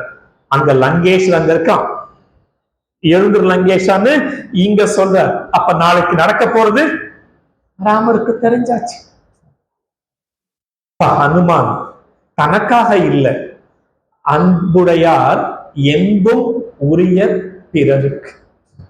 அது மாதிரி அன்பிற்கும் உண்டோ அழைக்கும் ஆர்வலர் பொன்கண் பூசல் தரும் இந்த குரலை பரதனுக்கு அப்ளை பண்ணும் பொழுது கம்பன் சொல்லக்கூடிய ஒரு கவிதை, அந்த பாடல் சொல்லப்பட்டிருக்கிறது. பல விஷயங்கள் பேசப்பட்டாலும் அது ஒரு விஷயம், பரதனுக்கும் ராமனுக்கும் இடையில நடக்கிற ஒரு விஷயம். பரதன் சொல்றார், முன்னர் வந்து உதித்து. பரதன் சொல்றார் ராமனை பார்த்து, முன்னர் வந்து உதித்து, எனக்கு முன்னாடியே நீ பிறந்துட்ட.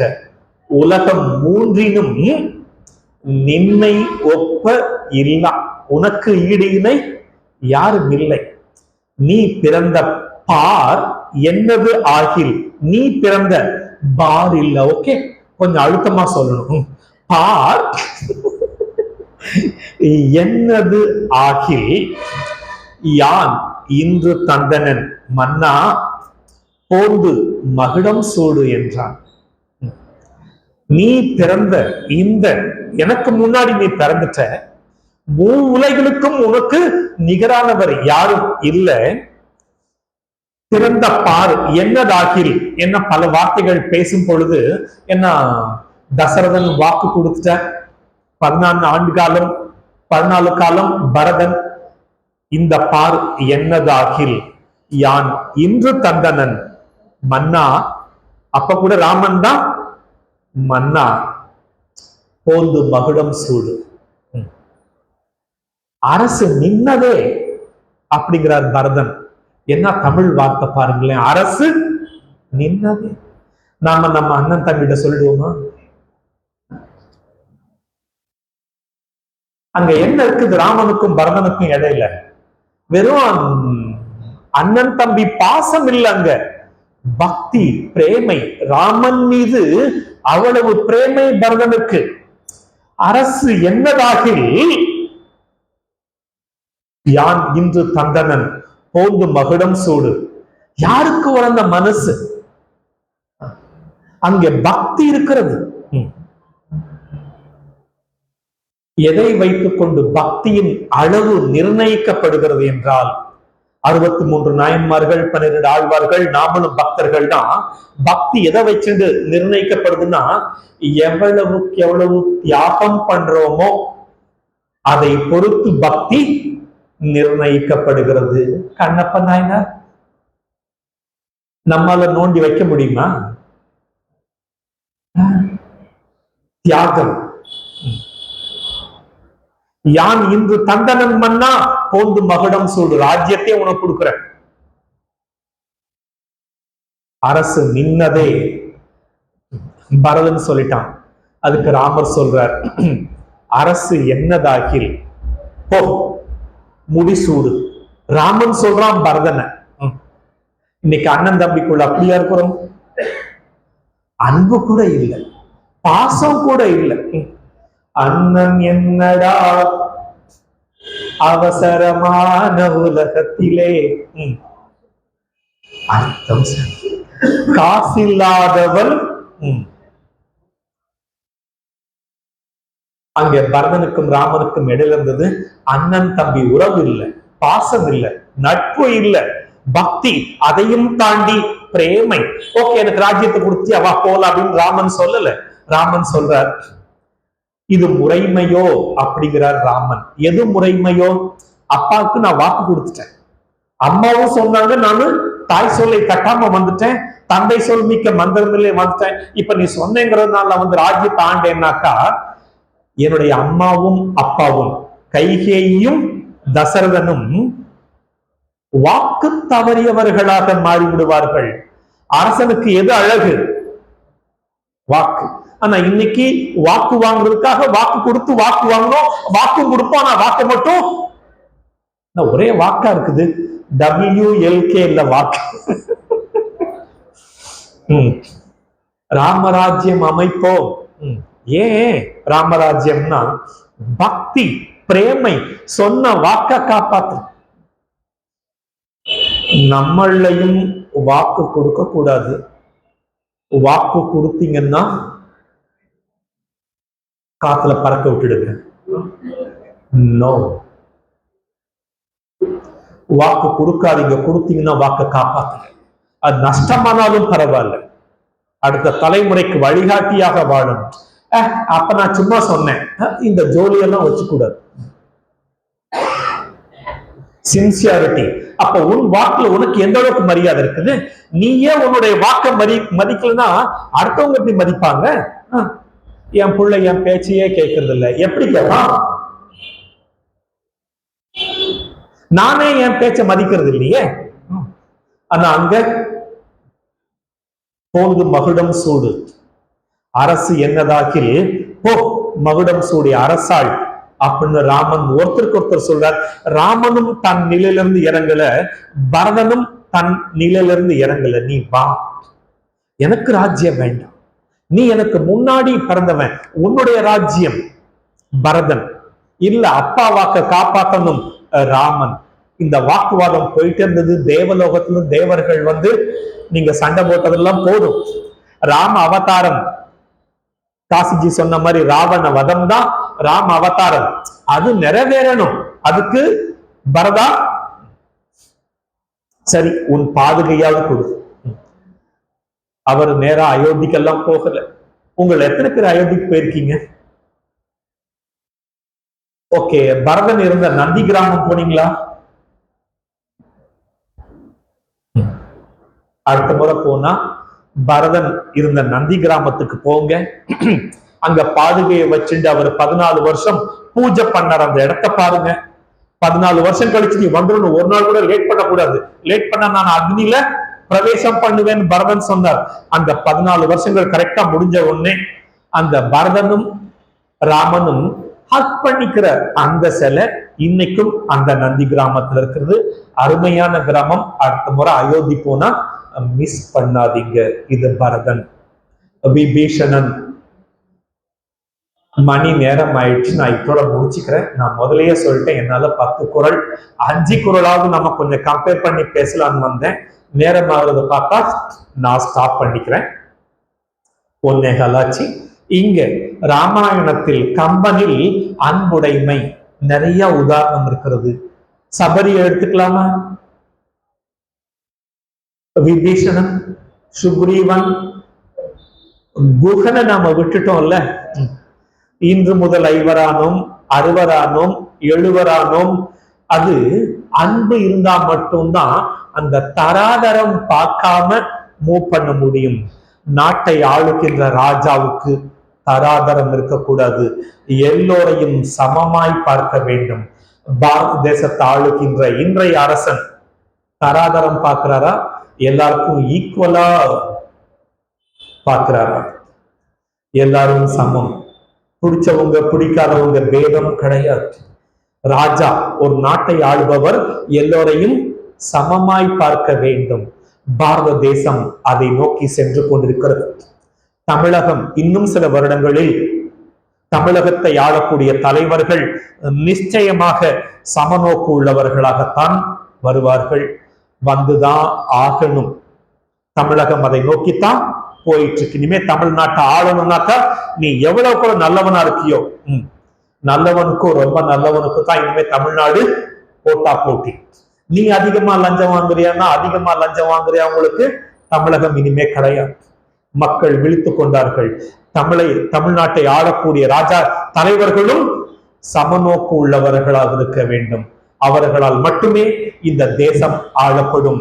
ஏனென்றால் ராமன் அப்படிப்பட்டவன். யதா ராஜா ததா பிரஜா. தலைவன் எவ்வழியோ நாமளும் ராமன் கிட்ட இருக்கக்கூடிய பல பண்புகளை நமக்குள்ள கொண்டு வருவோம். நம்ம வாழ்க்கையை மேன்மையாக்கிப்போம். அடுத்த தலைமுறைக்கு வழிகாட்டியா வாழ்ந்துட்டு போவோம். இந்த விஷயங்களை பரிமாறிக்கிறதுக்காக இந்த இடம் கொடுத்து ஏற்பாடு பண்ணி உட்கார்ந்து இவ்வளவு நேரம் பொறுமையா கேட்டவங்க எல்லாருக்கும் என்னுடைய சிரம் தாழ்ந்த நன்றியை தெரிவித்துக் கொள்கின்றேன். ஹரி ஓம்.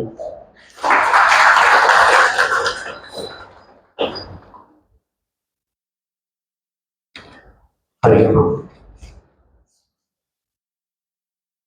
கம்பெனி அன்புடைமை என்ற இந்த தலைப்பில் சுவாமி அவர்கள் 2 கோளை வைத்து ஹனுமான்ஜி, விபீஷணன், பரதன் என்ற இந்த 3 பாத்திரத்தின் மூலமாக இந்த இரண்டு பொருளுக்கான விளக்கத்தை மிக அற்புதமாக இருக்கும்.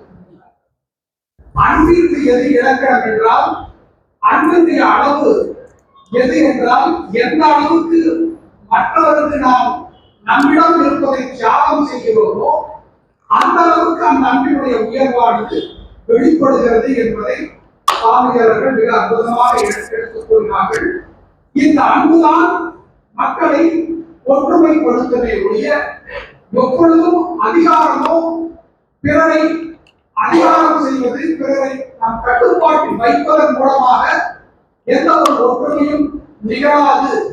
ஆகவே நம் மக்கள் எல்லோரும் ஒற்றுமையாக வாழ வேண்டும் என்றால் இந்த அன்புமையை நாம் வலியுறுத்தி அந்த அன்பை ஒவ்வொருவருவர் நாம் எந்த அளவுக்கு வெளிப்படுத்துகிறோமோ அந்த அளவுக்கு இந்த நாடு அமைதியும் ஆனந்தமும் கொள்ளும் என்பதை இந்த கம்பராமாயணத்தின் மூலம் நமக்கு எடுத்து காட்டியிருக்கிறார்கள்.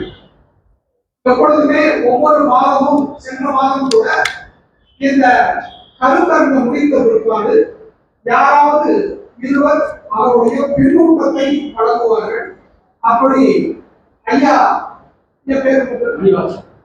மணிவாசன் ஐயா போன்றவர்கள் சென்ற மாதமும் வழங்கினார்கள். அவர் 2-3 நிமிடம் உங்களுடைய பின்னூட்டத்தை வழங்குவார்கள்.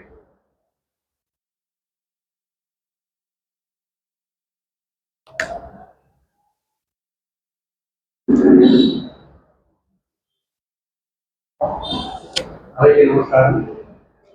சுவாமிஜியின் திருவடிகளை செலுத்தி மீதான செய்திகளை வழங்கிய சுவாமிஜியின் திருவடிகளை உங்கள் அனைவரின் சார்பாக வழங்கி வருகிறேன். ஒரு வாழ்க்கை சடம் பதிக்க யார் வருவார்?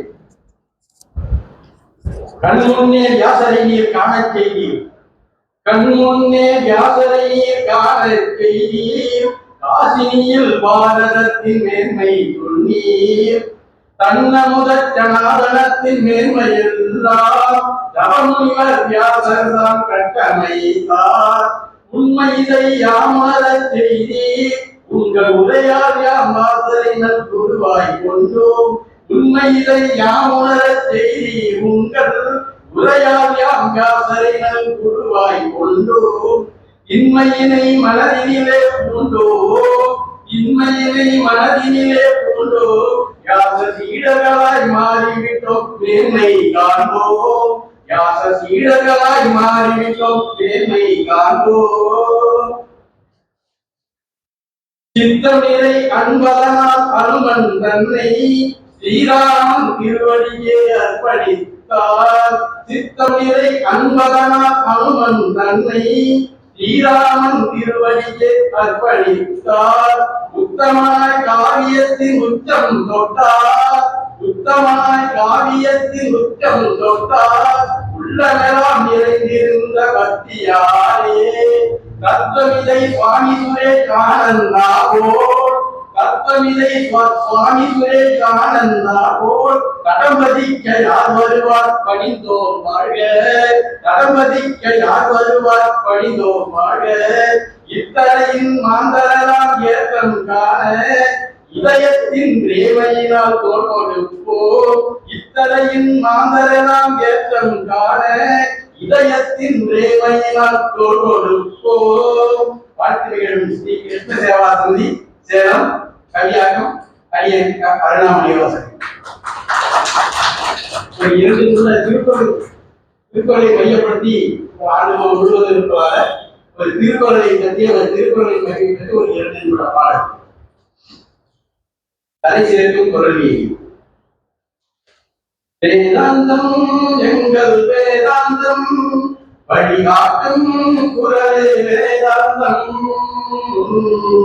வாழ்க்கை பாதை சுமையாக அதை மாற்றும் குரலே சுகமாக, வேதாந்தம் எங்கள் வேதாந்தம் வழிகாட்டும் குரலே வேதாந்தம், வாழ்க்கை பாதை சுமையாக அதை மாற்றும் குரலே சுகமாக, எல்லோருக்கும் பொதுவாகுமே குரலில் இல்லாத பொருளில்லை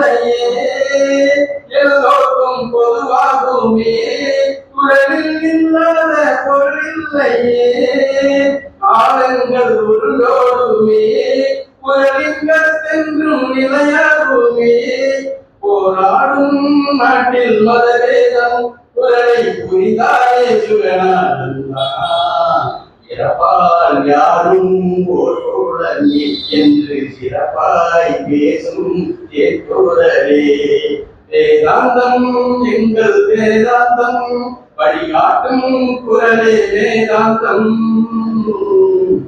வாழ்க்கை பாதை சுமையாக அதை மாற்றும் குரலே சுகமாக பல தேசம் சுத்தி வந்தோர் அங்கே பல வேதம் கற்றறிந்தோர் உலகெங்கும் புறநீதியை பிஞ்சும் மறை ஒன்றை காணலையே கடல் என்னும் வாழ்வில் களமாகி நம்மை கரை சேர்க்கும் ஆனந்தமே குரலின் நெறியில் வாழ்ந்திடுவோம் எட்டு திசையும் அதனை சேர்த்திடுவோம் குரலின் நெறியில் வாழ்ந்திடுவோம் எட்டு திசையும் அதனை சேர்த்திடுவோம் வேதாந்தம் எங்கள் வேதாந்தம் வழிகாட்டும் குரலே வேதாந்தம் வாழ்க்கை பாதை சுமையாக அதை மாற்றும் குரலே சுகமாக வாழ்க்கை பாதை சுமையாக அதை மாற்றும் குரலே சுகமாக நன்றி வணக்கம்.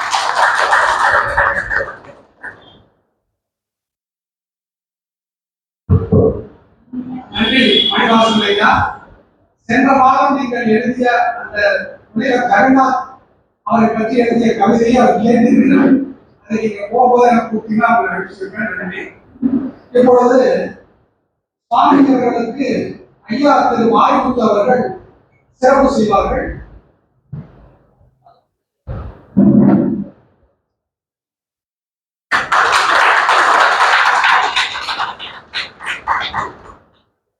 இதுவரை இந்த கம்பத்தருக்கு ஆட்சி 13 நிகழ்ந்துச்சு.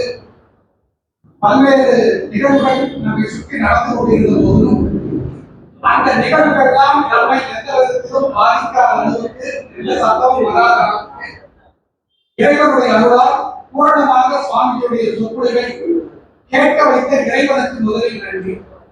இந்த வியாசருடைய இந்த திருச்சென்னையில் நமக்கு இந்த நிகழ்வினை நடத்துவதற்கு அனுமதி கொடுத்த அந்த நிர்வாகத்திற்கு நமது மனம் கழிந்த நன்றியை தெரிவித்துக் கொள்கிறோம். இந்த சொற்பொழிவை ஆற்றுவதற்காக சென்னையிலிருந்து வந்து இந்த நிகழ்வை மிக அற்புதமாக வேதவியாசருடைய பெருமையையும் அந்த குரு பரம்பரையுடைய அந்த மகிமையையும் கம்பனுடைய அந்த அற்புதமான அந்த அன்புடைமையையும் எடுத்து கூறி இந்த கிருஷ்ண சேவா சமிதி துவக்க இருக்கின்ற ஒரு நல்ல இயக்கம் இந்த மரக்கன்று நடுதல் என்ற இயக்கம். இந்த இயக்கத்தை ஏன் செய்ய வேண்டும் என்ற ஒரு உத்வேகம் எனக்கு ஏற்பட்டது என்றால் பல பதிவுகள் வரும்பொழுது அந்த பதிவுகள் இந்த வருடம் எப்பொழுதும் இல்லாத இந்த பூமியினுடைய வெப்பம் அதிகமாக இருக்கிறது. இது இன்னும் ஒரு 10 ஆண்டுகளில் இதைவிட பல மடங்கு இந்த உஷ்ணமானது அதிகரிக்க கூடும். அப்படி அதிகரிக்கும் பொழுது மக்கள் எல்லோரும் உணவு குறைவினால் அவர்கள் உணவு அழுத்துவதற்கான உணவு இல்லாமல் தனது பிராண சக்தியை இழப்பார்கள். இதற்கெல்லாம் மூல காரணம் இந்த பூமியினுடைய உஷ்ணம் அதிகரிப்பதற்கு காரணம் இந்த மரங்கள் வெட்டப்பட்டு அழிக்கப்படுவது. மரங்கள் வெட்டப்படுவதற்கும் அழிக்கப்படுவதற்கும் முதன்மையான காரணம் இந்த கட்டுமானங்கள். ஏன் இந்த கட்டுமானங்கள் அதிகரித்துக் கொண்டே இருக்கிறது என்றால் அது மக்கள் தொகையின் காரணமாக. மக்கள் வீடு கட்டியே ஆக வேண்டும். அந்த வீட்டிற்கு மரத்தை வெட்டியே ஆகும். ஒரு பக்கம் வெட்டுப்பட்டு கொண்டிருக்கின்ற மரத்திற்கு இணையாக பல மடங்கு மரக்கன்றுகளை நடும் பொழுதுதான் இந்த பூமியுடைய வெப்பம் கட்டுப்பாடு இருக்கும், மழையானது பொழிந்து கொண்டிருக்கும். மக்களுக்கு இந்த பிராணவாயுவே அப்பொழுதுதான் கிடைக்கும். இந்த உணவையும் அந்த மழைநீர் கொடுக்கிறது, அந்த பிராணவாயுவை இந்த மரங்கள் நமக்கு கொடுக்கிறது. அப்பொழுது அந்த மரங்கள் நடப்பட்டு அது வளர்க்கப்பட்டால்தான் இந்த பூமியில் எல்லா உயிரினங்களும் மனிதர்கள் மட்டுமல்ல எல்லா உயிரினங்களும் வாழ வேண்டும் என்றால் உண்ட உணவும் அருந்த நீரும் சுவாசிக்க பிராணவாயுவும் தேவை. இதற்கெல்லாம் மூலமாக இருப்பது நமது அப்துல் கலாம் ஐயா கூறியது போல இந்த மரக்கன்று நடக்கின்ற இந்த இயக்கமானது தொடர்ந்து யாராவது மூலமாக நடைபெற்றுக் கொண்டே இருக்க வேண்டும். அப்படி இந்த இயக்கத்தை அடுத்த மாதம் நடைபெறுகின்ற இந்த நிகழ்வு அன்று இதை துவங்கலாம். ஏதாவது ஒரு பகுதியில் அல்லது பள்ளியில் ஒரு கல்லூரியில் இதை துவங்க வேண்டும் என்ற சங்கல்பம் இறைவனுடைய அருளால் நமக்கு தோன்றியுள்ளது. அதற்கு நீங்கள் எல்லோரும் உங்களுடைய ஒத்துழைப்பை நல்க வேண்டும் என்று மனதார தாழ்மையுடன் கேட்டுக்கொள்கிறோம். இப்பொழுது இந்த நிகழ்வை தொடர்ந்து எல்லோருக்கும் இங்கேயே பிரசாதம், ஏன்னா ஒவ்வொரு ஏரியாவிலையும் அவங்கவுங்க பிரசாதம் கொடுத்துருக்காங்க. இங்க நடுவில் வச்சு எல்லாரும் கொடுத்தாங்கன்னா அங்க குழப்பம் ஏற்படும் என்பதனால அவங்கவுங்க அவங்களுடைய அரங்கத்திலே கொடுத்துருக்காங்க. அதனால நம்ம அரங்கத்திலுமே பிரசாதத்தை இங்கேயே வழங்கிடுவோம். இங்கேயே நீங்க சாப்பிட்டு கீழே போகும்பொழுது அந்த கையை கழிக்கலாம். எல்லோரும் பிரசாதம் எடுத்துக்கொண்டு செல்லுமாறு தாழ்மையோடு கேட்டுக்கொள்கிறோம். ஓம் பூர்ணமத பூர்ணமிதம் பூர்ணாத் பூர்ணமுதச்யதே பூர்ணஸ்ய பூர்ணமாதாய பூர்ணமேவாவசிஷ்யதே. ஓம் சாந்தி சாந்தி சாந்தி. ஹரி ஓம். ஸ்ரீ குருப்யோ நமः. ஹரி ஓம். அடுத்த மாதம் ஆகஸ்ட் 16ஆம் தேதி ஒவ்வொரு மாதம் 3ஆம் ஞாயிற்றுக்கிழமை இந்த கம்பன் காட்சி நிகழ இருக்கிறது. அடுத்த மாதம் ஆகஸ்ட் 13, 14 என்று நினைக்கிறேன். அந்த நிகழ்வில் கம்பனில் அரண் வலியுறுத்தல் என்ற தலைப்பில் பேச உள்ளார் ஒரு சொற்பொழிவாளர். அதை பின்னிட்டு உங்களுக்கு எல்லாருக்கும் காண்பிக்கிறோம். நீங்கள் எல்லாரும் வந்த ஒவ்வொரு மாதமும் இப்படி இந்த நிகழ்வினை சிறப்பிக்குமாறு மீண்டும் மீண்டும் உங்களுக்கு நன்றியை கூறி இந்த பிரசாதத்தை உங்கள் இடத்திலேயே கொண்டு வந்து கொடுப்பாங்க. நீங்க அப்படியே அங்கேயே உட்கார்ந்துருங்க. சங்கரநாராயணன் கூட அங்கேயே உங்க கையிலே கொண்டு வந்து கொடுப்பாங்க. இங்கேயே உட்கார்ந்தவர்களே சாப்பிட்டுக்கலாம். சாப்பிட்டு கீழே போகும்போது அங்க டஸ்ட்பின் வச்சிருப்பாங்க. அந்த போட்டு தண்ணி இருக்குது, தண்ணி குடிச்சிடலாம். மோரம் இருக்குது, மோரம் குடிச்சிடலாம்.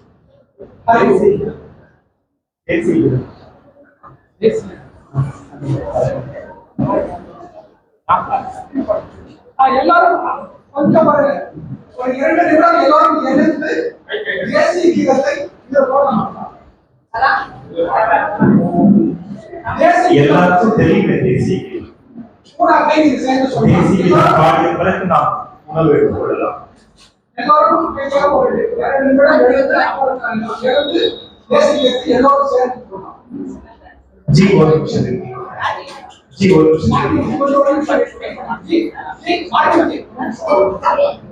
जन गण मन अधिनायक जय हे भारत भाग्य विधाता पंजाब सिंध गुजरात मराठा द्राविड़ उत्कल बंगा विंध्य हिमाचल यमुना गंगा उच्चल जलधि तरंगा तब शुभ नामे जागे तब शुभ आशीष मागे जागे कब जय गाथा जन गण मंगलदायक जय हे भारत भाग्य विधाता जय हे जय हे जय हे जय जय जय जय हे भारत माता की जय।